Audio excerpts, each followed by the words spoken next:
Irmãos queridos, que Deus nos abençoe. Uma noite especial, e essas noites especiais geralmente acontecem nessa esfera mais elevada. Que eu tenho, não adianta, eu tenho uma predileção muito grande.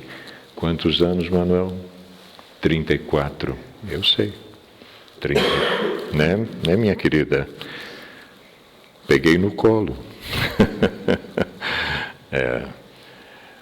Nosso Ângelo Malta, companheiro muito querido da nossa Sociedade Espírita Amor e Caridade, o Ângelo é um trabalhador denodado, está iniciando o seu périplo, e que desejamos seja longo, nas exposições doutrinárias, significando compartilhar alegrias muito íntimas por gratidão e dever à doutrina consoladora que ilumina as nossas vidas.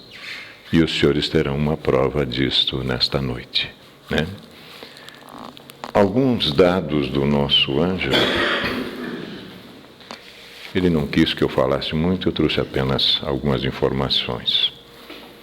Ângelo Célio Vitória Malta vinculou-se à doutrina em 2013. O Vaninho precisou muito mais tempo. Tem uns que já chegam prontos, né? Que bom.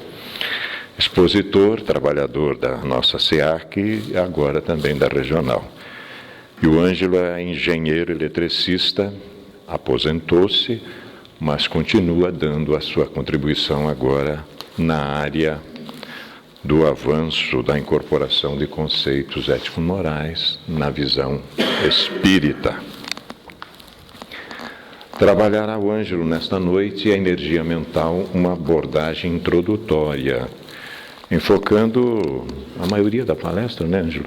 Muita coisa aqui da dança das energias, uma obra feita lá em Curitiba, muito interessante, uma sociedade nossa muito querida lá em Curitiba, irmãos nossos elaboraram algumas teses e o Ângelo vai trabalhar, depois ele vai falar mais sobre isso. Mas nós trouxemos para a introdução do Ângelo perturbações espirituais. Já viram esta obra? Devem ter visto, né? O benfeitor Manuel Filomeno de Miranda escreve uma trilogia, né? Ele escreveu Transição Planetária, né? Foi evoluindo um pouquinho mais e depois chegou aqui em Perturbações Espirituais. A nossa querida Sueli Caldas Schubert junta os dois livros do benfeitor, os dois primeiros, e faz uma obra ainda mais robusta. Então tem muito material para trabalhar isso. O prefácio de Perturbações Espirituais tem a ver com o que o Ângelo vai trabalhar. São pequenos parágrafos aqui para nós passarmos a palavra ao Ângelo. Diz o benfeitor que vivemos num universo constituído de energia que se expressa em ondas, vibrações, mentes e ideias, condensando-se em matéria e voltando ao estágio inicial incessantemente. Nele tudo vibra, pois que não existe o repouso absoluto, nem o absoluto caos. Aquilo que se nos apresenta como desordem obedece a princípios fundamentais geradores de futura harmonia. Todo e qualquer movimento, emissão vibratória, por mais sutil, influencia o conjunto, nada havendo que não se encontre produzindo ressonância, à semelhança de uma sinfonia de incomparável beleza, cujo conjunto de instrumentos diferentes produz o encanto e a musicalidade perfeita. A matéria, nesse indefinível oceano vibratório, é a energia condensada, que após a vigência do seu ciclo, retorna ao campo de origem. O ser humano, durante o périplo carnal, é o princípio inteligente do universo, desenvolvendo os sublimes tesouros que nele jazem adormecidos, e através de sucessivas reencarnações, atinge o estágio de vibração sublime, quando se torna espírito iluminado. Nessa larga experiência evolutiva, acumula os valores defluentes das vivências, crescendo sempre na direção da perfeição relativa que lhe está reservada. Em cada etapa, aprimora específicos recursos, trabalhando as anfractuosidades morais, resultante dos tentames iniciais da fase do instinto, atravessando o período da razão no rumo da intuição. Energia mental, uma abordagem introdutória. E nós temos uma honra imensa de termos o Ângelo no nosso meio agora, para nos ampliar esses conceitos através do estudo que ele fez dessas obras e algumas outras que ele vai mencionar na sua exposição. Portanto, honrado, nós vamos ouvir o nosso Ângelo. Boa noite, minhas irmãs e meus irmãos. Eu quero agradecer a oportunidade que vocês estão me oferecendo de compartilhar com vocês os estudos que eu desenvolvi através deste livro, A Dança das Energias, que é um trabalho elaborado na Casa Espírita Luz da Caridade de Curitiba, por irmãos assim bastante devotados e estudiosos desse assunto. Me pareceu assim, de grande importância eu poder abordar esse tema aqui com vocês, né? Porque ele realmente tem muito a ver com aquela parte científica da doutrina espírita, que muitas vezes não é abordada nas nossas casas espíritas, né? Mas, de qualquer forma, além disso, eu quero dizer para vocês que é a primeira vez que estou apresentando uma palestra e me sinto honrado que seja aqui em Guaraniaçu, né? Tendo vocês a me prestigiarem. Muito obrigado. E eu peço aos mentores dessa casa, peço a Jesus, nosso mestre, peço ao meu anjo guardião que me ilumine, que me inspirem, para que eu possa transmitir a vocês conhecimentos que sejam úteis, né? Que possam agregar ao que vocês já dominam. A minha palestra é sobre a energia mental, e eu digo que é uma abordagem introdutória, porque esse livro ele tem diversos capítulos que focam temas específicos, né? Mas não adiantava eu pegar um capítulo e dissecá-lo aqui para vocês, porque faltaria uma base para que isso acontecesse e que vocês pudessem entender. Então eu achei melhor a gente fazer uma relação dos temas que embasam, né, um posterior estudo mais aprofundado deste livro.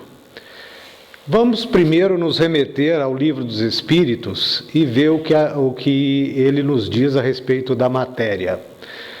O nosso codificador, ele pergunta na questão 22 o seguinte: define-se geralmente a matéria como que tem extensão, o que pode impressionar nossos sentidos, o que é impenetrável. Estas definições são exatas, né?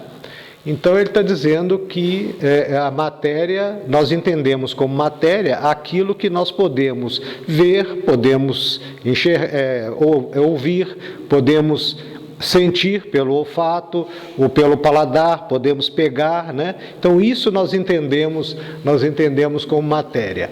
Então os nossos benfeitores o que respondem? E diz o seguinte: do vosso ponto de vista isso é exato, porque não falais senão segundo o que conheceis, né? Então, claro, a gente só pode falar sobre aquilo que a gente conhece. Se a gente não, nenhum dos sentidos nossos capta, nós não podemos dizer que aquilo existe. Mas eles prosseguem: mas a matéria existe em estados que vos são desconhecidos. Pode ser, por exemplo, de tal modo etérea e sutil que não faça nenhuma impressão sobre os vossos sentidos.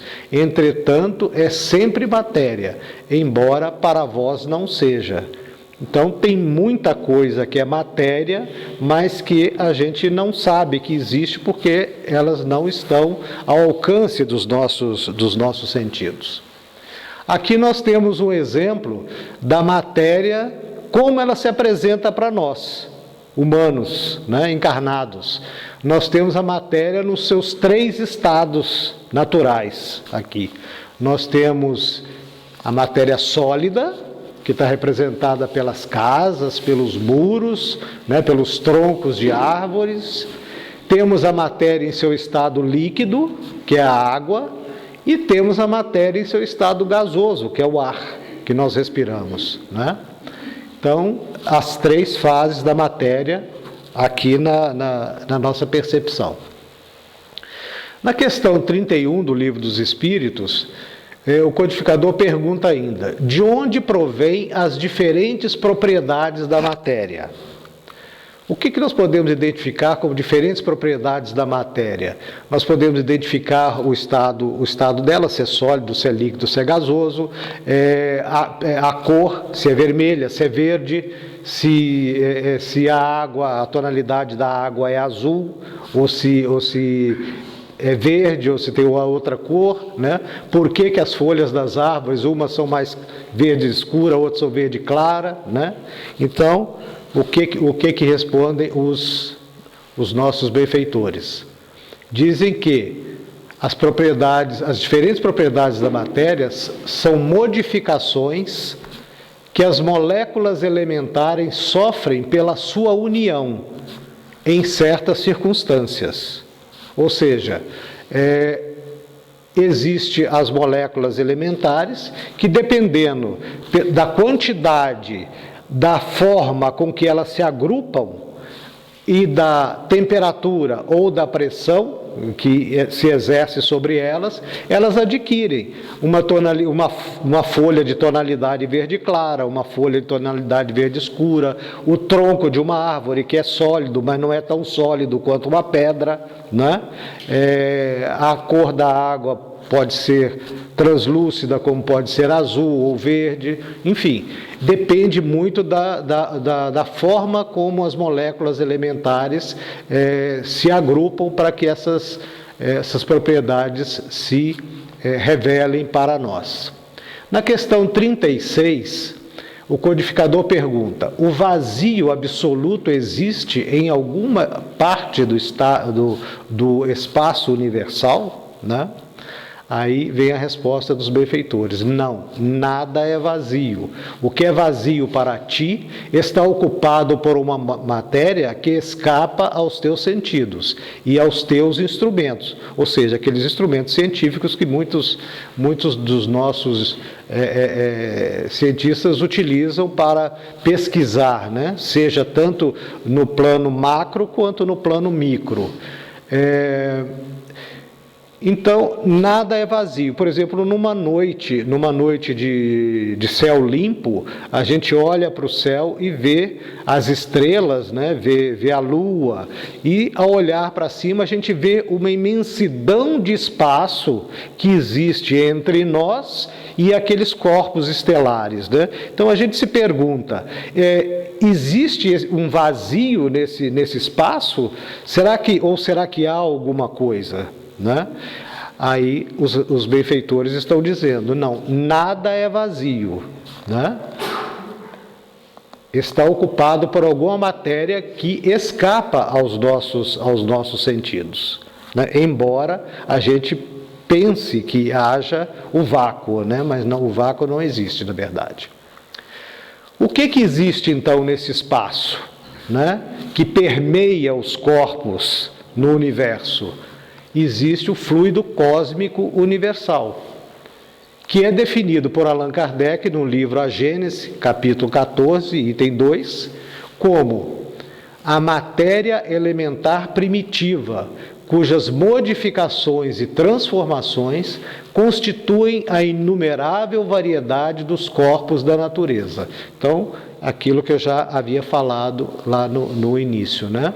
Então, a matéria elementar primitiva, ele não quer dizer que seja matéria elementar velha, ele está querendo dizer que é matéria elementar básica, a primeira matéria que dá origem a todas as demais, né? Chama-se fluido cósmico universal. E é conforme essa matéria se agrupa, é que se formam os corpos existentes da natureza e do próprio universo, né?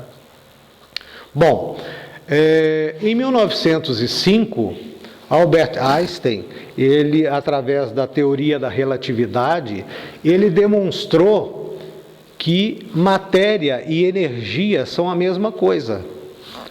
Matéria e energia, a matéria em seu estado sólido, por exemplo, esse livro aqui é uma matéria em estado sólido, mas isso aqui é uma energia condensada, né? E ele diz lá então, tudo é energia, e isso é tudo que há. Sintonize a frequência que você deseja, e inevitavelmente essa é a realidade que você terá. Não tem como ser diferente. Isso não é filosofia, isso é física. Bom, essa aqui é uma energia condensada, né? Mas aqui existe um movimento. No plano subatômico, os elétrons, os prótons, os nêutrons estão atuando aqui. Certo? Só que há uma força de atração tão grande entre as moléculas que faz com que isso aqui seja uma energia concentrada que se transforma em matéria, né? Se eu pegasse esse livro aqui, conseguisse arremeter à velocidade da luz, porque foi o Einstein que, através daquela fórmula lá, ele demonstrou que energia e matéria são a mesma coisa. Então ele diz ali o seguinte, E é igual a m vezes c ao quadrado. E significa energia, m massa ou matéria, né? E c seria a velocidade da luz. A velocidade da luz é 300 mil quilômetros por segundo. Ao quadrado, isso daí dá 90 bilhões de quilômetros por segundo. Se por um acaso eu conseguisse arremeter esse livro aqui a uma velocidade de 90 bilhões de quilômetros por segundo, esse livro se transformaria em energia pura. Certo? Se transformaria em energia pura. Então Einstein provou que matéria e energia são a mesma coisa. E através da evolução científica, nós descobrimos a energia se manifestando em diversas formas. Energia eólica, que é a energia dos ventos, a energia térmica, que é a energia do calor, né? A energia solar, que é captada através das placas solares, e a energia hidráulica, que é a energia gerada pelo movimento das águas, né? Aqui eu tomei como exemplo, até porque me é bastante familiar, tendo em vista que eu sou engenheiro eletricista, né? Eu optei por pegar essa energia aí, que a energia hidráulica ela é fonte é a maior fonte da matriz energética nacional, né? E ela se aproveita no Brasil as quedas de água para fazer as barragens e transformar aquela água que passa pelas tubulações e fazem gerar as turbinas, né? Transformá-la em energia elétrica, né? Então, a energia hidráulica seria uma forma primária de energia, né? Depois ela é transformada numa energia elétrica, que seria uma forma secundária, né? Ela pode ser transformada em energia cinética, que é a energia do movimento, ou seja, energia elétrica, a partir do momento que ela é gerada e ela chega na casa da gente, por exemplo, ela faz funcionar o liquidificador, ela faz funcionar o aspirador de pó, enfim, ela faz funcionar a máquina de lavar roupa, né? Então, ela é transformada em energia de movimento, que chama-se energia cinética. E ela se transforma também numa energia luminosa, essa energia que nós estamos tendo aqui presente nessa casa, que é uma energia irradiante, né? Ela irradia, ela se propaga a luminosidade. E tudo isso, então, essa transformação, veja bem, o fluido cósmico universal, ele se transforma na água, né, através da condensação dele, ele se transforma na água, a água em movimento se transforma na energia hidráulica, a energia hidráulica se transforma na energia elétrica, que se transforma na energia cinética ou energia luminosa, e isso tudo mostra que na natureza, é um dito de Lavoisier, um cientista francês, que diz: na natureza nada se perde, nada se cria, tudo se transforma. Né? E temos também, dentre várias formas de energia que eu mencionei aqui, a energia mental, que é a energia que nos interessa, aqui nessa abordagem que nós vamos fazer. Eu fiz essa introdução para poder chegar nela. Então, a energia mental. A mente absorve o fluido cósmico universal, olha aí, a origem de tudo, né? O fluido cósmico universal. E através do pensamento, do sentimento e da vontade, que são atributos do espírito, molda-o, ou seja, molda o fluido cósmico universal, transformando em energia mental, né? Que é uma energia irradiante também, vocês estão vendo ali pela figura. Então, o fluido cósmico, moldado pelo pensamento, sentimento e vontade, que são atributos do espírito, ele cria a energia mental.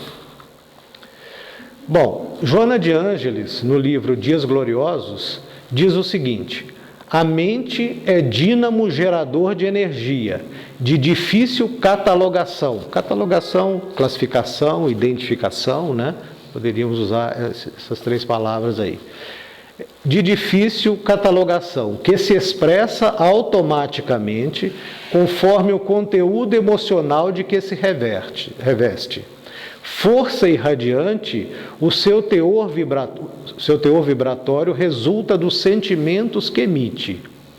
Então, nós vimos que o fluido cósmico é absorvido e um dos fatores que ajuda a moldá-lo é o sentimento, né? Ajuda a moldar a energia mental é o sentimento. E esse sentimento é que vai dar vamos dizer assim, a tonalidade como é que se diz, a qualidade da energia mental que nós irradiamos. Se for um sentimento de baixo nível, né, naturalmente essa energia irradiante será de baixa qualidade. Se for uma energia envolvida pelo amor, ela terá uma força positiva, né, no ambiente onde ela foi irradiada. Concordando com Joana de Ângeles, André Luiz, no livro Mecanismos da Mediunidade, que o senhor me mostrou, né, que estão estudando aqui, né, André Luiz concorda, em outras palavras, concorda com o que diz Joana de Ângeles. Ele diz o seguinte: cada ser humano, aqui ser humano nós poderíamos substituir por mente, né, poderíamos dizer assim, cada mente é um dínamo que envia e recebe energias constantemente, provenientes do mundo em que vivemos. Para nos façamos mais simplesmente compreendidos, imaginemo-lo como sendo um dínamo gerador. Gerador é o que cria, né, a energia. Indutor é aquele que faz propagar a energia. Transformador é o que transforma. No caso aí, transforma o fluido cósmico na energia mental. E coletor, ele coleta a energia do ambiente para poder fazer a transformação e tal. Ao mesmo tempo, com capacidade de assimilar correntes contínuas de força e exteriorizá-las simultaneamente. Então significa o seguinte, que ao mesmo tempo que eu capto, eu extravaso essa energia. Eu a moldo na minha mente e a extravaso imediatamente, né?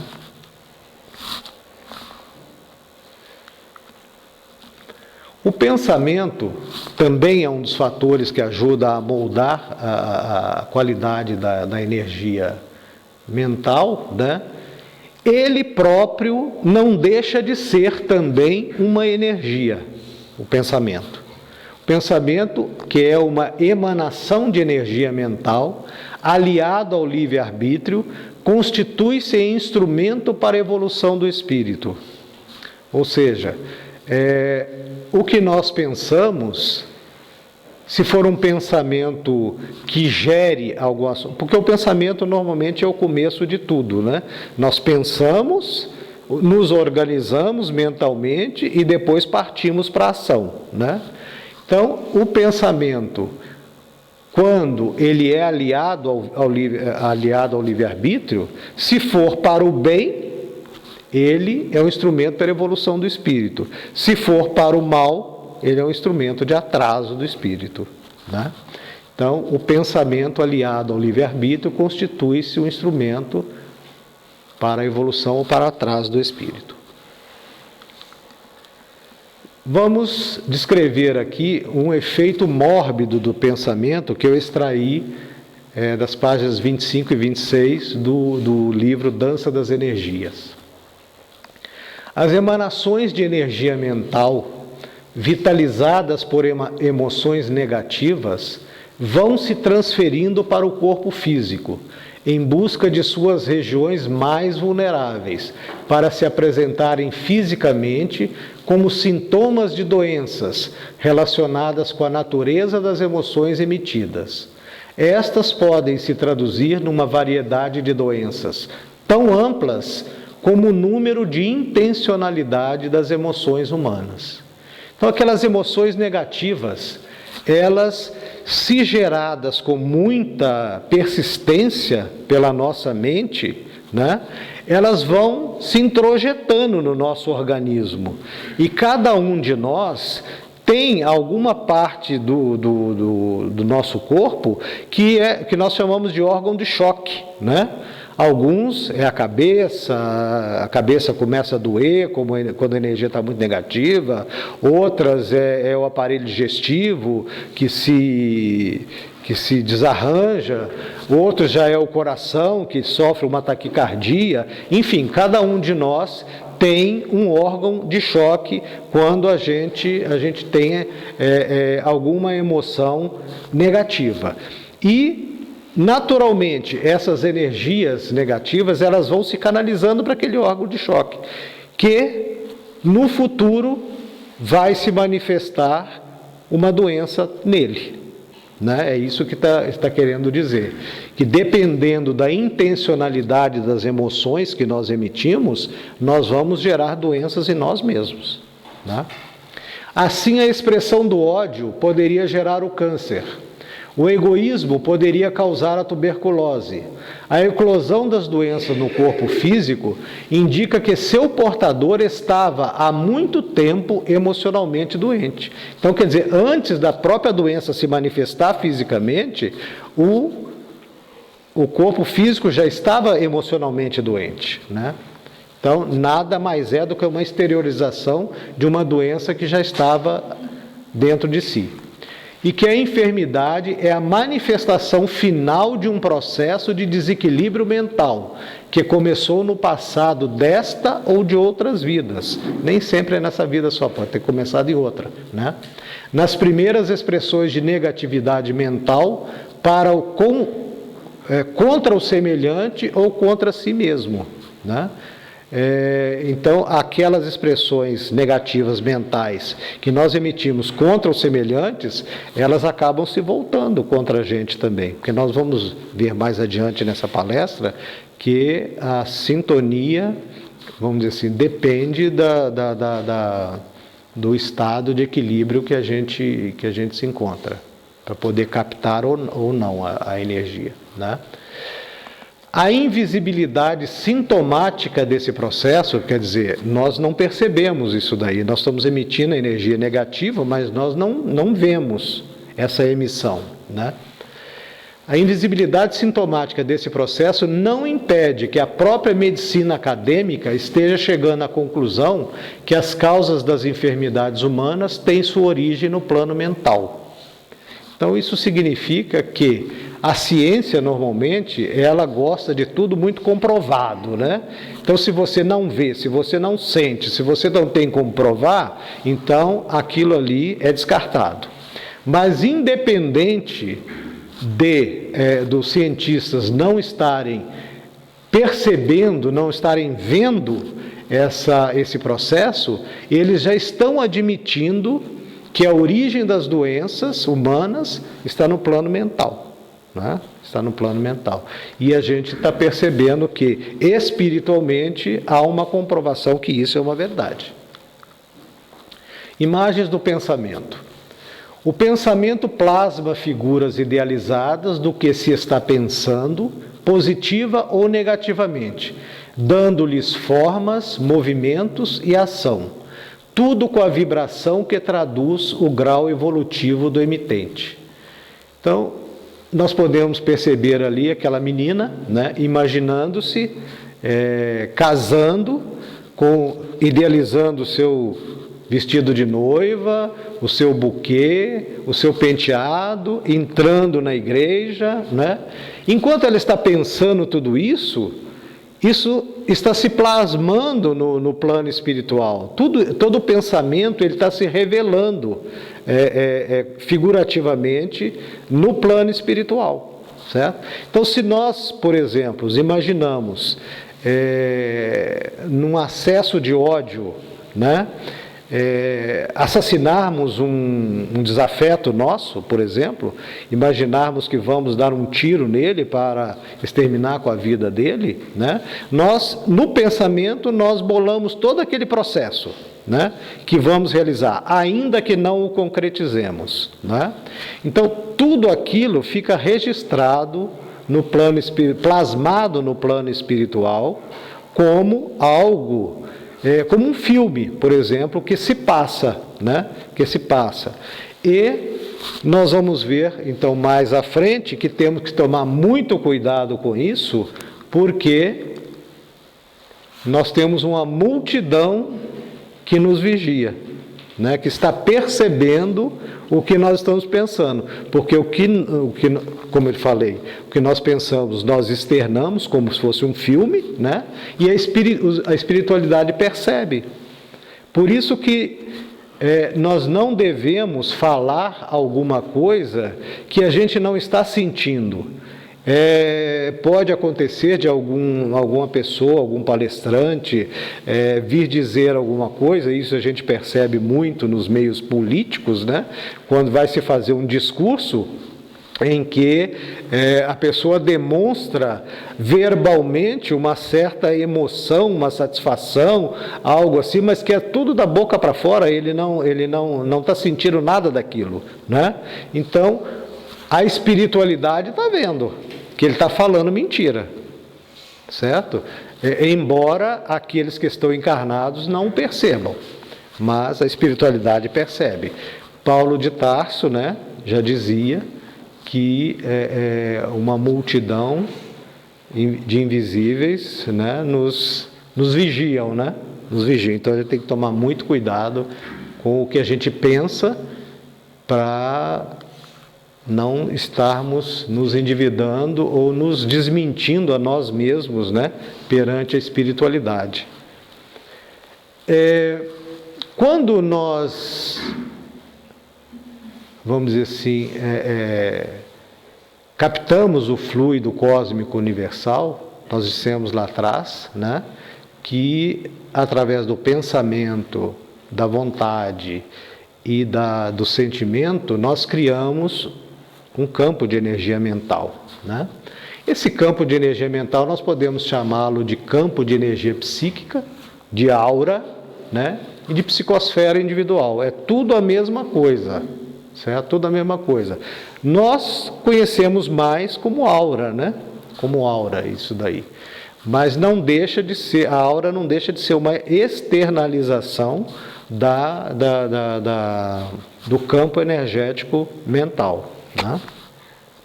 E a aura, ela tem as qualidades dela, né? Dependendo do grau evolutivo da pessoa, ela tem um tamanho maior ou menor, né? Ela tem uma intensidade de brilho maior ou menor, né?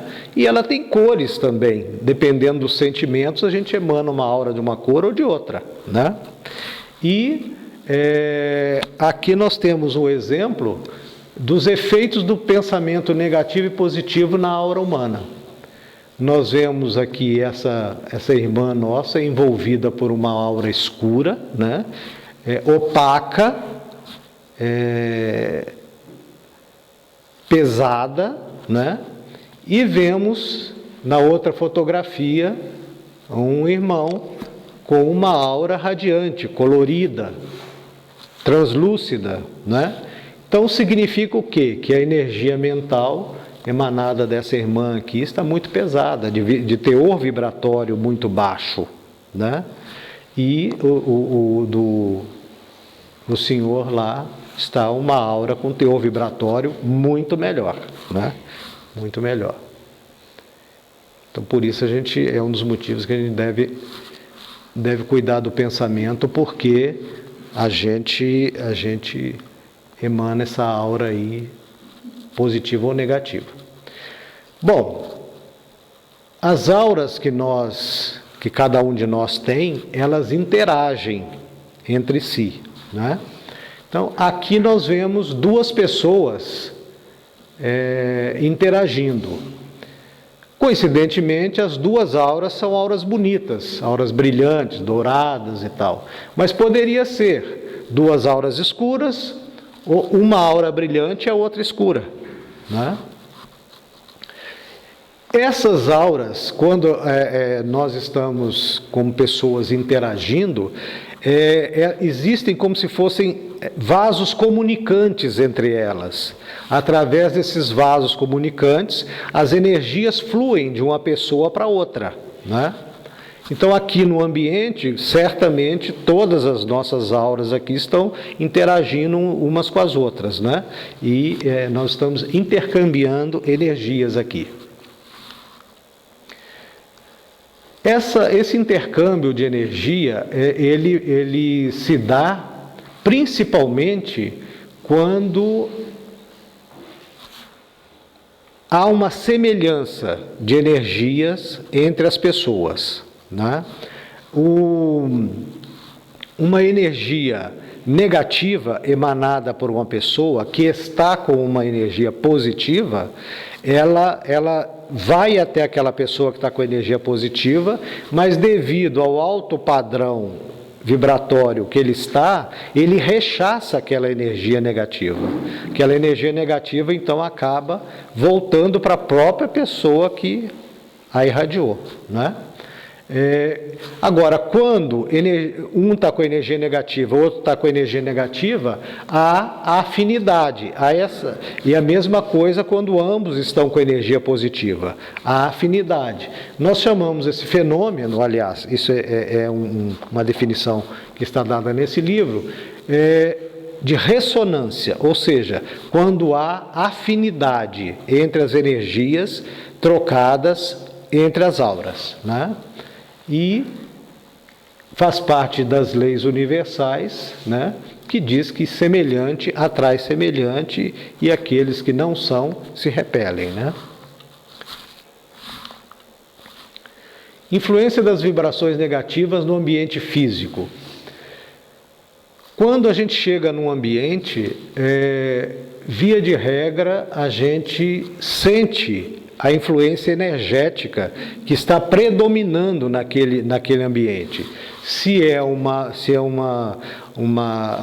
vibração agradável ou se é uma vibração desagradável, né? Aqui nós especificamente vamos falar das vibrações desagradáveis, que são aquelas que estão predominando, né, no ambiente. Essa percepção, ela pode ser objetiva. Por exemplo, se nós chegamos no ambiente e vemos que há uma discussão acalorada, né, acirrada entre uma ou várias pessoas, né, então é evidente que isso cria uma tensão no ar e nós conseguimos perceber isso objetivamente, porque nós estamos vendo as pessoas se degladiando verbalmente ou até fisicamente, né? Então é uma percepção objetiva.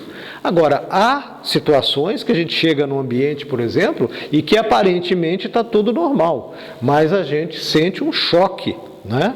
Até o Vanim mesmo comentou que quando ele se aproxima de um bar, né, Vanim, você diz que sente como se houvesse um muro ali, né, te impedindo de de acessar aquele ambiente, né? Então, isso é uma percepção intuitiva, porque você não vê nada de anormal, mas você sente, né, intuitivamente, que você não está diante de uma vibração positiva, né?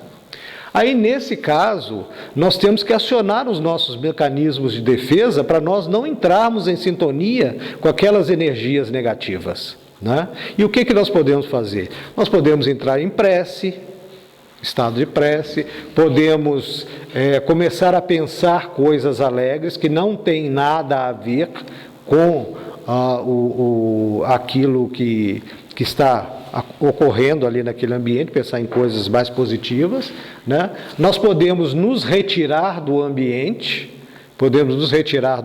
se está nos fazendo mal, que saiamos de lá, né? Não fiquemos lá. E, enfim, nós temos que fazer alguma coisa, porque se ficarmos ali, nós provavelmente vamos, como espírito ainda não tão elevados, imperfeitos, nós provavelmente vamos acabar entrando em sintonia com aquela energia negativa e isso vai nos fazer mal, né? Então devemos acionar os nossos mecanismos de defesa. Aqui vamos discorrer então sobre as leis que regem a formação do nosso campo de energia psíquica, ou seja, a nossa aura, né, o nosso campo energético.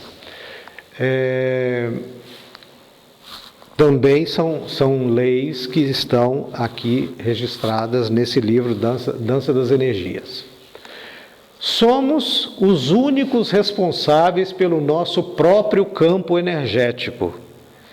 É aquilo que eu acabei de falar, né? Se a gente entra num local que o campo energético está negativo, se a gente permanece lá, é uma livre escolha nossa de permanecer ali e sintonizar com aquele campo negativo. Se nós sairmos, nós vamos dizer assim, manter um padrão vibratório elevado, né? Que vai nos fazer bem, né? Então, nós, através da nossa livre escolha, nosso livre-arbítrio, nós somos os responsáveis pelo nosso próprio campo energético. Acolhemos somente as vibrações com as quais temos sintonia de valor. Também aquilo que eu falei da interação entre auras, né? Se nós estamos com uma vibração negativa, nós vamos atrair as vibrações negativas provenientes de outras pessoas, representadas por esses raios aí, né?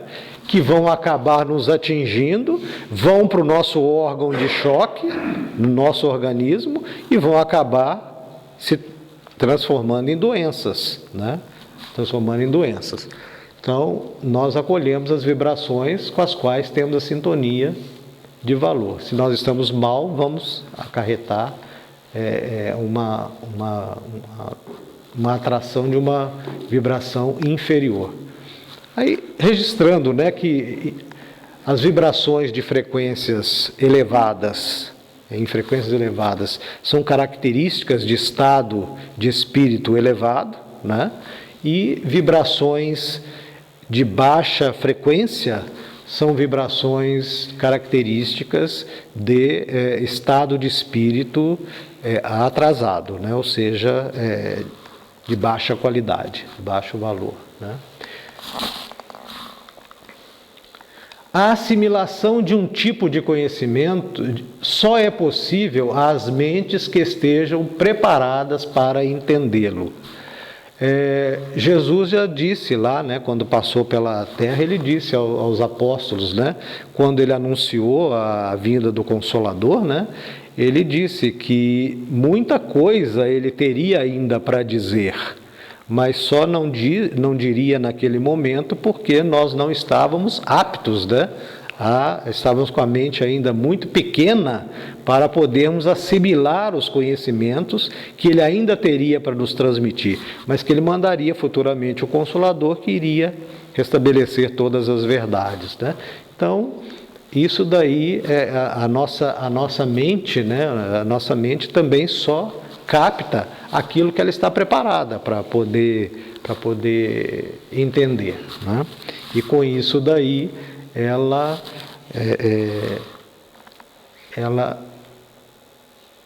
Bom, aqui é uma quarta premissa que não está no livro, mas é uma dedução minha, que eu achei válida. A essas 3 leis eu acrescentaria uma quarta premissa. Somente através do estudo podemos preparar a nossa mente para compreender mais além.